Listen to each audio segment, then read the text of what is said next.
नमस्कार मित्रों। आज सीधू ने सच में हमारे साथ चंडीगढ़ से हमारे वरिष्ठ संपादक अजय शुक्ल जी जुड़े हैं। अजय जी जब बोलते हैं तो तथ्यों के आधार पर, इतिहास के आधार पर हमेशा सत्य और तथ्य की बात करते हैं। और आज विशेष एक कार्यक्रम होने जा रहा है रामलीला मैदान दिल्ली पर। आज राहुल गांधी की जो वोट चोर गद्दी छोड़ ये रैली, महारैली होने जा रही है, तो उस पर हम आज चर्चा करेंगे अजय जी से, क्योंकि अजय जी का विश्लेषण बड़े चाव से हमारे दर्शक देश में और विदेश में सुनते हैं। और उनसे हमने अनुरोध किया था कि आज राहुल गांधी के नेतृत्व में ये जो महारैली हो रही है, वोट चोर गद्दी छोड़, अब मेरे ख्याल से ये मैसेज जो है, वोट चोरी का मैसेज तो परकोलेट हो गया है, जन जन तक पहुंच चुका है।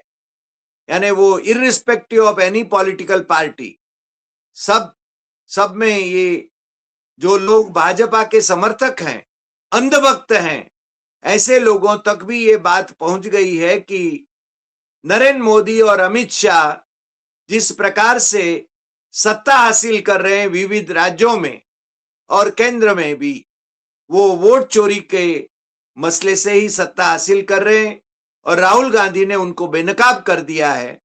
अब ये महारैली मेरे ख्याल से पूरे देश में एक महाआंदोलन का ब्यूअल बजाएगी, ऐसा हमें लग रहा है। हम अजय जी से ही जाने कि अब आगे क्या होने वाला है। अजय जी, आपका सीधू ने सब में फिर से एक बार स्वागत है और आपके विश्लेषण का हमें इंतजार है। अजय जी अनम्यूट कीजिए। नमस्कार हरि भाई, आपको और हमारे सभी प्यारे दर्शकों को नमस्कार। मैं जब इस पे बात कर रहा हूं तो निश्चित रूप से वोट चोरी इसका एक सबूत आपको बताता हूं। कल जो है नगर निगमों, नगर पालिकाओं, जिला पंचायतों, ब्लॉक पंचायतों और सारे उनका इलेक्शन हुआ है ग्राम पंचायतों का केरल में।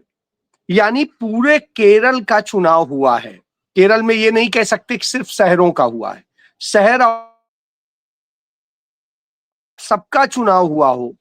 और उसमें जिस तरह से बीजेपी के लोग प्रदर्शित कर रहे हैं कि इन्होंने बड़ा जीत लिया, इन्होंने कर लिया, तो यह सच हमारे देश के लोगों को जानना जरूरी है कि कितना झूठ बोलते हैं कि हमने ये कर दिया, हमने क्या। आप इसका एक सच देखिए कि स्थानीय निकाय के चुनाव में जो ये बात कह रहे हैं और सारी चीजें, उसमें सबसे बड़ी जीत कांग्रेस ने दर्ज की है, जो कांग्रेस का यूडीएफ है। और वामपंथी दलों का एलडीएफ जो सबसे ज्यादा था, वो हारा है। भाजपा को कोई महान उपलब्धि नहीं मिल गई है, इसके बावजूद कि वहां केंद्रीय मंत्री, भारी पैसा, सब कुछ खर्च किया, बावजूद इसके केरल ने उन्हें बहुत बड़ी जगह नहीं दी है। यहां तक कि आप सोचिए, डीजीपी रही, जो वहां की महिला डीजीपी रही थी, श्रीलेखा, वो बीजेपी की पार्षद बनी है, पार्षद चुनी गई है, पार्षद। अब आप सोचिए, यानी डेप्यूटी मेयर होगी वो। हाँ, वो जो भी बनाए वो तो इनका अधिकार है। मैं ये बता रहा हूं कि ये है सच्चाई कि जो लोग सोचते हैं कि क्या होगा, और जिस निगम को उन्होंने जीता है, वो जो जीता है वो 45 साल से कांग्रेस के पास नहीं थी। 45 साल से एलडीएफ वहां जीत रहा था, यानी वामपंथियों का था। यानी कांग्रेस को, हाँ, तिरुवनंतपुरम, जी जी। तो पहली बात तो ये है। दूसरी बात, आप एक चीज देखिए, यह स्थिति तब है जब भारत में सबसे ज्यादा शाखाएं केरल में चलती हैं। यानी आरएसएस की सबसे ज्यादा शाखाएं जहां चलती हैं, इतना सब कुछ किया, वहां यह स्थिति है। जिला पंचायतों के चुनाव में और ब्लॉक पंचायतों के चुनाव में भाजपा को 0 सीट मिली है, 0। एनडीए को नगर पालिकाओं में सिर्फ 2 जीती हैं और एक नगर निगम तिरुवनंतपुरम जीते हैं। अब इसके अलावा बाकी कहीं पर भी ये कोई बहुत अच्छा वो नहीं दिखा पा रहा।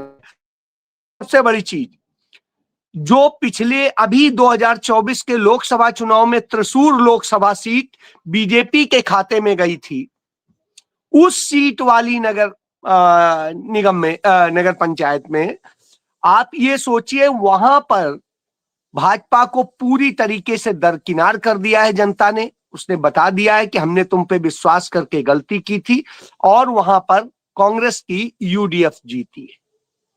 यानी 1 साल में ही मोह भंग हो गया वहां के लोगों का, क्योंकि वहां के लोग पढ़े लिखे और काबिल होते हैं।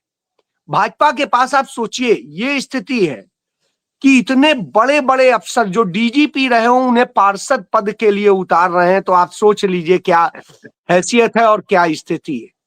यानी कोई वो हालत नहीं है। अब जब डीजीपी जो रहा है राज्य का वो लड़ेगा तो पुलिस हो, सब कोई हो, थोड़ा सा एक पॉजिटिव रहता ही है, दूसरे लोग रहते हैं। और जिस इलाके से जीती हैं वहां पुलिस के ही लोगों की कॉलोनियां हैं, तो उसका भी एक लाभ मिला है, तो इससे समझा जा सकता है। इसके बाद में आप देखिए यूडीएफ ने 6 जो नगर निगम थे, यानी कांग्रेस ने 6 नगर, हाँ कारपोरेशन, उनमें से 4 कांग्रेस ने जीते, 4, 6 में से 4, और बाकी जो है वो एक बीजेपी के एनडीए कहिए, क्योंकि वहां बीजेपी इतनी मजबूत नहीं, एनडीए को गया है, और एक जो है गया है वो उसको। तो अब आप ये समझ लिए कि यह स्थिति है। इसके बाद आप देखिए 86 नगर पालिकाएं थी, 86 में से 54 में 54 में कांग्रेस का यूडीएफ जीता है। बाकी जो है पिछली बार से जहां 12 ज्यादा सीटें कांग्रेस ने जीती हैं, 79 ब्लॉक पंचायतों को कांग्रेस ने जीता है, जो पिछली बार से 39% अधिक है, मतलब 39 सीटें अधिक हैं।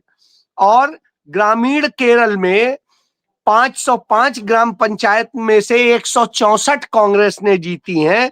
अब आप 164 और जीती हैं, एक्स्ट्रा जीती हैं। तो इस तरह से केरल में यह स्थिति है। अब बीजेपी का जो टोटल स्थिति है वो आप देखिए, मतलब टोटल ग्राम पंचायत थे 17,337, इनमें कांग्रेस जीती है 8,021, ठीक है। एलडीएफ जीती है 6,568, और बीजेपी गठबंधन जीता है 1,447, और निर्दलीय जीते हैं 1,299, ठीक है। ब्लॉक पंचायत में 2,267 थे, इनमें कांग्रेस जीती है 1,241, एलडीएफ जीती है 923, बीजेपी जीती है 54, और अन्य जीते हैं 49। इसके बाद में डिस्ट्रिक्ट पंचायत में 346 जीती है कांग्रेस, 196 जीती है एलडीएफ, 148 जीती है बीजेपी, और एक जीती है बीजेपी। तो ये है स्थिति एक। और इसके बाद में जो है एक अन्य जीता है, ठीक है। तो ये स्थिति है उसमें डिस्ट्रिक्ट पंचायत में। इसके बाद म्यूनिसिपैलिटी में 3,240 थे, उनमें 1,458 कांग्रेस जीती है, 1,100 एलडीएफ जीती है, 324 एनडीए जीती है, और 323 अन्य जीते। यानी अन्य बराबर बराबर चल रहे हैं, इनके निर्दलियों के बराबर इनकी स्थिति है। और इसके बाद में जो कारपोरेशन के तमाम तरह के वो थे, उनमें 421 पे इलेक्शन हुआ, 187 कांग्रेस जीती, 125 एलडीएफ जीती, 93 जो है एनडीए जीती और 15 अन्य जीते। तो ये है सच्चाई। तो ये जहां वोट चोरी नहीं होती, क्यों? क्योंकि ये भारत का निर्वाचन आयोग चुनाव नहीं करा रहा था, यह चुनाव केरल का राज्य निर्वाचन आयोग करा रहा था, जो उससे अलग डिफरेंट बॉडी है। तो ईमानदारी से चुनाव हुआ तो यह नतीजा आता है। लेकिन जब वही त्रिशूर सीट, मैंने इसलिए जिक्र शुरू किया, वही जब भारत का निर्वाचन आयोग यानी मोदी का आयोग जिसे कहते हैं ज्ञानेश कुमार वाला, उसने जो चुनाव कराया था, उस चुनाव में कांग्रेस कई सीटों पे उसने पिछाड़ दी थी। अब आप ये सोचिए कि जब इस तरह की स्थिति, और त्रिशूर सीट ये जीत गए थे, वही त्रिशूर जहां इस बार बिल्कुल नीचे, तो यह अपने आप में संदेश देता है कि वास्तव में ये वोट चोरी करके ही जीतते हैं, जहां वास्तविकता। इसका एक और उदाहरण दे देता हूं। आप जब हरियाणा का इलेक्शन हो रहा था, तो हरियाणा के इलेक्शन में जो खुद सरकारी अधिकारी और कर्मचारी ही संपन्न कराते हैं चुनाव आयोग के ही, वो जो पोस्टल बैलेट होता है, पोस्टल बैलेट में कांग्रेस पार्टी 71 सीटें जीती थी, 71 सीट्स। और जब ईवीएम का जो पूरा खेल शुरू हुआ तो कांग्रेस हार गई साहब। कितने? उससे 0.4% से 5% से जी। अब इतने अंतर से हार जाती है। तो ये उदाहरण इसलिए कि वोट चोरी का, और वो मिला। आप देखिए 34 वोट से जो उचाना कला सीट कांग्रेस हारी थी, वहां पर 150 के करीब पोस्टल बैलेट इनवैलिड कर दिए गए थे। यदि वो काउंट किए जाते तो कांग्रेस जीती थी, क्योंकि वो जो 150 इनवैलिड किए गए वो कांग्रेस को वोट मिले थे। जी। इस तरह से करके ये हरवाने के लिए साजिशें रचते हैं।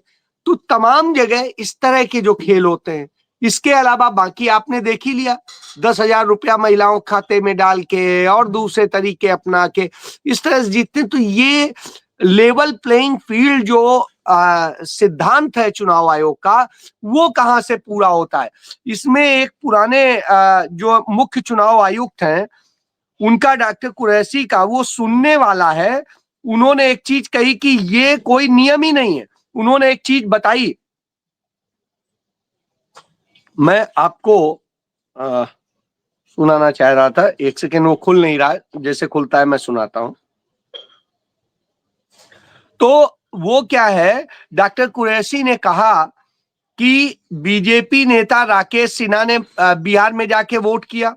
उन्होंने अपना नाम दिल्ली से कटवा लिया, दिल्ली में वोट डाला और उसके बाद फिर कटवा लिया और फिर बिहार में जुड़वा लिया और इसमें जाके, जबकि नियम है कि कम से कम 6 महीना, कम से कम 6 महीना चुनाव के पहले वो वहां रहा हो, उसको वहां पर 6 महीना कम से कम निवास की अनिवार्यता है। लेकिन इसका पालन किए बिना 3 लाख वोट ऐसे जोड़ दिए गए, 3.25 लाख वोट जो एक्स्ट्रा हो गए थे, जो निर्वाचन सूची कंप्लीट होने के बाद जोड़े गए। अब आप सोच लीजिए, तो चुनाव जीतने के लिए, ये वोट चोरी करने के लिए इस तरह से करते हैं। और एक मैंने, चलिए डॉक्टर सिन्हा का बताया क्योंकि वो राज्यसभा सदस्य थे, उनके अलावा भी ऐसे लोग, ये कोई एक उदाहरण नहीं। तो जब इस तरह की वोट चोरी हो रही हो, तो उस स्थिति में निश्चित रूप से उस पर सवाल उठना चाहिए, लाजमी है। और यदि नहीं उठता है तो हमारी निश्चित रूप से कमी मानी जाएगी कि हम उन मुद्दों को नहीं उठा रहे हैं जो जनता के मुद्दे हैं। तो ये एक बड़ी चीज है और इसको हमें सोचना होगा। और इसी बात की लड़ाई है कि कैसे जो है एक तानाशाह शासन किस तरह से देश की सारी संवैधानिक संस्थाओं पर कब्जा कर रहा है और उसके बाद में गलत बोलता है, गलत दिखाता है। तो यह अपने आप में दुखद है। ये मैं पूरे सेक्रेटरी जनरल का फोन आया कि यहाँ के एक MP जो थे सिन्हा, क्या नाम है, प्रोफेसर सिन्हा, कि वो बिहार वोट देने गए हैं, तो इज इट लीगल? तो मैंने कहा जरूर उन्होंने ये किया होगा कि अपना नाम यहाँ से कटवा के वहां पे कर दिया होगा, क्योंकि प्रोमिनेंट आदमी है। 5 मिनट बाद उनका फोन आया कि आप बिल्कुल ठीक कर रहे थे, उन्होंने यहाँ से कटवा दिया। तो अब नॉर्मली वहां जाके लिखवा दिया, ये लीगल नहीं है। You have to be normally resident, and normal resident की डेफिनेशन है 6 महीने। तो यहाँ 3 दिन के लिए गए, जिसको हमने कहा कि पोल डे टूरिज्म नहीं चलेगा। तो जो आपने बताया कि ट्रेनें गई हरियाणा से और दिल्ली से, इधर से उधर से, हो सकता है ये बिहारी हो और वहां जाके दो पॉसिबिलिटीज है कि एक तो बिहारी हो, उनको जाके अपना वहां पे रजिस्टर करा दिया और के वापस आ जाओगे, यहाँ पे करा देंगे। वो भी दूसरा ये कि फेक वोटर्स है कि किसी के। अब आप ये सोचिए, इस तरह से जब खेल होता है तो निश्चित रूप से उस पर सवाल, क्योंकि जो लीगल ही नहीं, आपको उसमें शब्द है कि नॉर्मल निवासी होना चाहिए, और नॉर्मल निवासी के लिए कम से कम 6 महीना वहां रेजिडेंट होना चाहिए। और जब यह नहीं होता है तो निश्चित रूप से दुर्भाग्यपूर्ण होता है। मुझे लगता है इसको लेके सबको सोचना चाहिए कि ये निश्चित रूप से वोट चोरी भी है, वोट की लूट भी है और सब कुछ है। इसीलिए मजबूरी में यह मुद्दा उठाना पड़ रहा है। नहीं तो एक बात बताइए, यह काम किसी राजनीतिक दल का नहीं है, यह काम तो भारत के निर्वाचन आयोग का है। उसकी जिम्मेदारी है कि किसी भी एक भी वोट भारत के किसी भी नागरिक का चोरी ना हो, इसकी जिम्मेदारी उसकी है। तो यदि चोरी करके सरकार बनेगी तो स्वाभाविक सी बात है इस तरह के विरोध आएंगे। और देखिए, ईमानदारी से आप जीतिए, सरकार बनाइए, हम सलाम करते हैं, बधाई देते हैं, लेकिन बेईमानी से करेंगे तो नहीं चलेगा। यही वजह है, आप देखिए, जब केरल के इस चुनाव का नतीजा आया तो राहुल गांधी ने सभी जीते हुए प्रत्याशियों को, अपने ही पार्टी के नहीं, सभी को उन्होंने मुबारकबाद दी।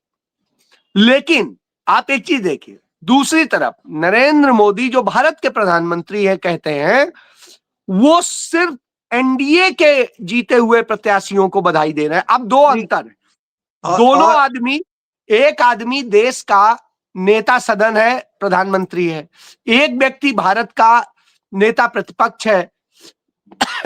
नेता प्रतिपक्ष अपनी पार्टी और भाजपा के सभी लोगों को बधाई देता है, क्योंकि देश के लिहाज से आप कह रहे हैं।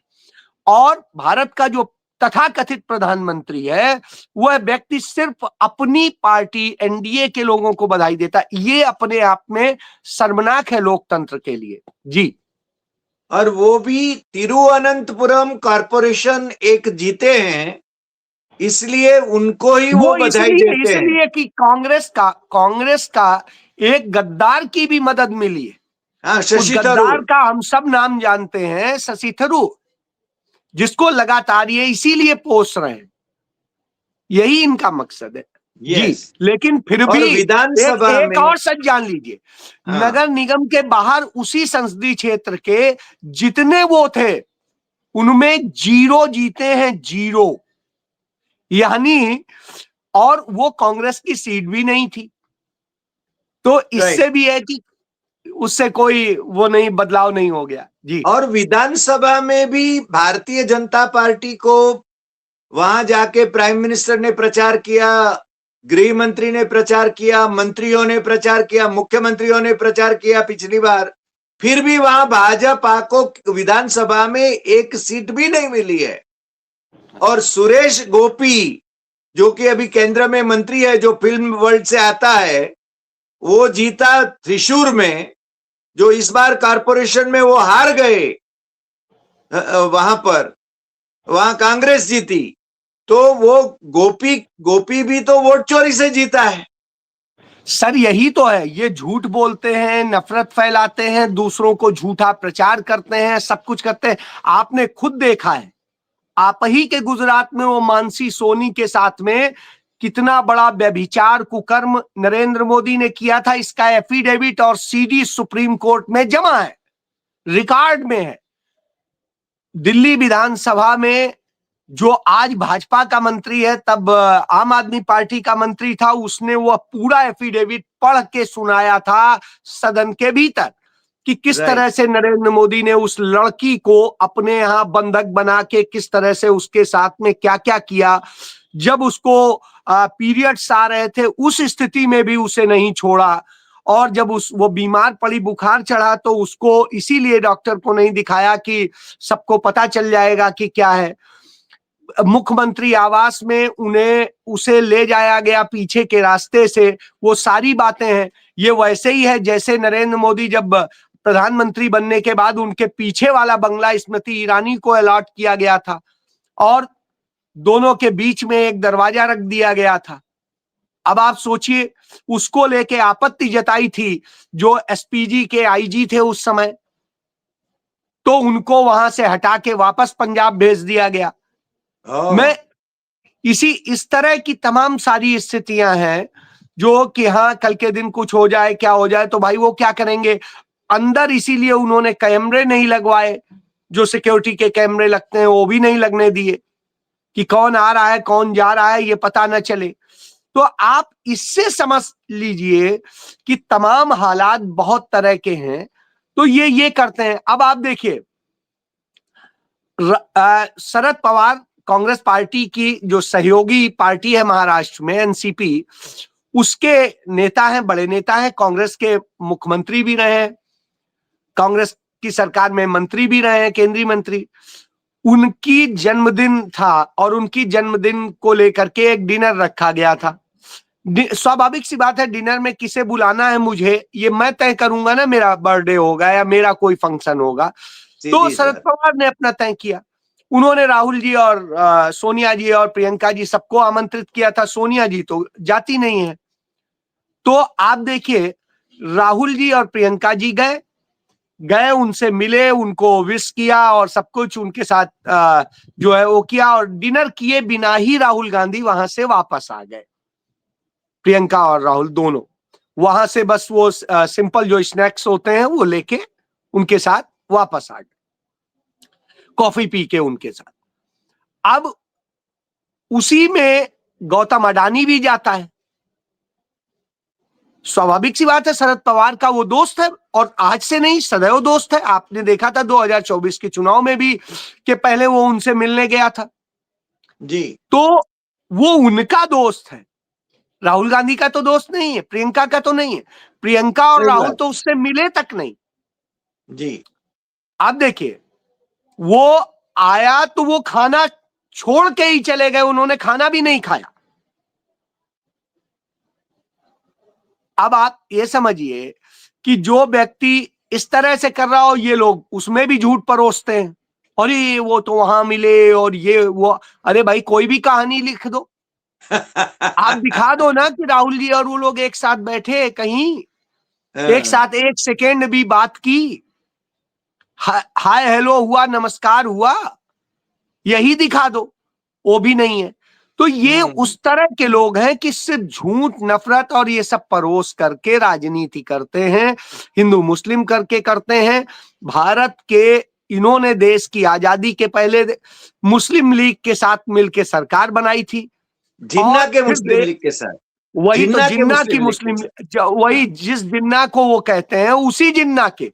और जब भारतीय जनता पार्टी बनी तो जिन्ना के ही दामाद ने सबसे ज्यादा भारतीय जनता पार्टी बनाने के लिए पैसा दिया था। यानी जिन्ना के पैसे से बनी पार्टी, और वो दूसरे को कहते हैं जिन्होंने खुद देश बंटवाया वो दूसरों को लांछन देते हैं। जी। जिन्ना के दोहित्र नस्ली वाड़िया, मुंबई के मिल ओनर, वो भारतीय जनता पार्टी से जुड़े रहे। हाँ हाँ, उनके वो कार्यकारिणी सदस्य थे, राष्ट्रीय कार्यकारिणी के। तो वही मैं बता रहा हूं, ये तो वो लोग हैं असल में। जिन्ना की मजार पे जाके इंदिरा जी या पंडित नेहरू या किसी और ने तो मत्था नहीं टेका ना, वहां पर जाके मत्था टेका जिन्ना की मजार पे तो लाल कृष्ण आडवाणी राष्ट्रीय अध्यक्ष थे बीजेपी के, उन्होंने जाके मत्था टेका था। तो साहब, इतिहास गवाह है कि असलियत में कौन है। लेकिन क्या है, इसीलिए इन्हें पढ़े लिखे लोगों से, विद्वान लोगों से नफरत है। अपना इतिहास खुद ही बनाते हैं, गढ़ते हैं। जी। और उसमें भी कॉन्ट्राडिक्शन है। उनके जो आरएसएस जो इतिहास लिखता है उसमें भी कॉन्ट्राडिक्शन आपको दिखाई देता है, क्योंकि वो सही इतिहास नहीं होता ना। अब आप एक देखिए, वंदे मातरम इन्होंने देश की आजादी के बाद भी 53 साल नहीं बोला। इन्होंने कभी भी तिरंगा अपने आरएसएस के मुख्यालय पे नहीं फहराया, 53 साल। और जब कांग्रेस के कार्यकर्ताओं ने जाके वहां फहरा दिया तो उनके खिलाफ एफआईआर दर्ज कराई, 13 साल बेचारों ने मुकदमा झेला। यानी तुम्हें इतनी नफरत थी तिरंगे से, राष्ट्रगान नहीं गाते थे ये। तो ये वो लोग, और झूठा प्रचार किया कि राष्ट्रगान तो किसी की अंग्रेजी उसकी शान में गाया गया था। ये वो लोग हैं। और आज वंदे मातरम पे बहस करेंगे, आज इस पे करेंगे, आज उस पे करेंगे, तिरंगा यात्रा निकालेंगे। नहीं, ये जो गद्दारी करते थे वो आज खुद को देश के प्रति वफादार साबित करने के लिए झूठ गढ़ते हैं। इनके पास देश की आजादी में लड़ने वाला एक आदमी नहीं है। सावरकर वो व्यक्ति है जो रेप के केस में गिरफ्तार हुआ था, और रेप की कोशिश के मामले में इंग्लैंड में, और वहां से ले आया जा रहा था, और उस समय वो भागने की कोशिश किया था और फिर उसमें हमला हुआ था। उसमें वो करके उसे काला पानी की सजा हुई, और उसके बाद में जो उसने पुणे में जो हमला किया था, पुणे कह रहा हूं, वो से जहां का वो रहने वाला था, नासिक नहीं, आ से नाम है उस जगह का, अमरावती शायद, या क्या है, अमरावती है शायद। तो वहां के डीसी जो कलेक्टर था वो क्रांतिकारियों और सत्याग्रहियों की मदद करता था, उसे आधा हिंदुस्तानी कहा जाता था। उस पर उसका कत्ल कराने की साजिश में यह शामिल था। उस मामले में ये व्यक्ति काला पानी हुआ था। तो यानी जो डबल कहते हैं, डबल काला पानी, तो डबल काला पानी इसलिए हुआ था। और फिर माफिया मांग के 8 बार माफी के लिए चिट्ठी लिखी मांग के वो व्यक्ति कहते हैं कि इनका वीर है। अब आप सोच लीजिए, तो ये विडंबना है। और ये देश के लोगों का भी है कि वो सच न पढ़ते हैं, न जानना चाहते हैं, वो झूठ पे चलते हैं, तो कोई क्या करे। नहीं, हम अपने चैनल पर ये बताए दिए हैं कि आरएसएस के हिस्टोरियन ने इनकी एक किताब जो सावरकर ने लिखी थी, किताब छद्म नाम से, उसमें अपने आप को वीर कहा था। ये भी के नाम से डॉक्टर रामदास ने कहा था, लिखा था जी। यानी ये अपने आप की बायोग्राफी भी खुद लिखते थे, और लिख के और खुद ही को वीर घोषित कर देते, वीर बोलते थे। हाँ जी। तो ये इन्होंने तो, जिन्ना ने और सावरकर ने मिलकर तो अपनी पार्टियों से सरकारें संयुक्त रूप से चलाई 3-3 प्रांतों में। ये हमारे दर्शकों को भी हमने बार बार बताया है, इसलिए वो तो जानते ही हैं वो पूरा इतिहास, इनका इतिहास जो है वो। हाँ। मगर अंतिम सवाल ये करूं कि ये राहुल गांधी की जो महारैली आज हो रही है उसका क्या होगा, उसके इम्पैक्ट क्या होगी? बिल्कुल होगा। और मुझे लगता है जिस तरह से लोग उमड़े हैं, मैं अभी मित्रों से बात कर रहा था जो सारे गए हैं, मैं भी जाना था लेकिन मेरी तबीयत नहीं सही है, आपको पता है। तो चूंकि इन्फेक्शन मुझे उसी से हुआ है तो इसलिए डॉक्टर ने मना किया था। लेकिन मैं ये कहना चाहता हूं कि वास्तव में जो हालत है कि आज दिल्ली में इन्होंने इसीलिए ग्रैब 4 की पाबंदियां लगा दी जिससे कांग्रेस के लोगों को रोका जा सके, लेकिन फिर भी लोग उमड़ रहे हैं, जा रहे हैं। मुझे अभी पता चला कि जो दिल्ली और ये चंडीगढ़ अंबाला वाली रोड है, इस रोड पे जाम लग रहा है, इतनी भीड़ है, इतना लोग उमड़ रहे हैं। और इसके अलावा भी तमाम, चाहे यूपी से हो या सब जगह से हो, जो उनके ग्रुप्स हैं उनमें मैं देख रहा हूं कि किस तरह से पूरा अलग वो छाया हुआ है, बिल्कुल हुजूम, जनता बिल्कुल पागल हुई है। मतलब इसका मतलब ये हुआ कि महारैली जन आंदोलन में कन्वर्ट होगी राष्ट्रीय स्तर पर। मकसद ही यही है कि जिससे आगे इसे बड़े आंदोलन के रूप में दिखाया जाए और यह बता दिया जाए कि अब यदि तुमने ऐसा किया तो फिर यही जनता तुम्हें जवाब दे देगी। फिर यदि चुनाव आयोग के भीतर घुस के कुछ हो जाए तो कहिएगा मत, दोष मत दीजिएगा। बराबर यह इस बात का संदेश है कि हम लड़ने को तैयार हैं, हम कायर नहीं हैं, हम सावरकर नहीं है कि माफी मांगेंगे, हम तो लड़ाई लड़ेंगे। ये संदेश है कांग्रेस का, और ये नई कांग्रेस है, इसीलिए राहुल गांधी की कांग्रेस। जी अजय जी, आपने ठीक ही कहा कि ये जन आंदोलन में परिवर्तित होगी और लड़ने के लिए तैयार हैं। ये वोट चोरी होने नहीं देंगे देशवासी। मेरे ख्याल से ये मैसेज परकोलेट हो गया है देशवासियों में, और आपने जो कहा, जो विश्लेषण किया, उसके लिए हम आपके बहुत बहुत आभारी हैं, और फिर मिलेंगे नए एपिसोड में नए विषय के साथ। नमस्कार।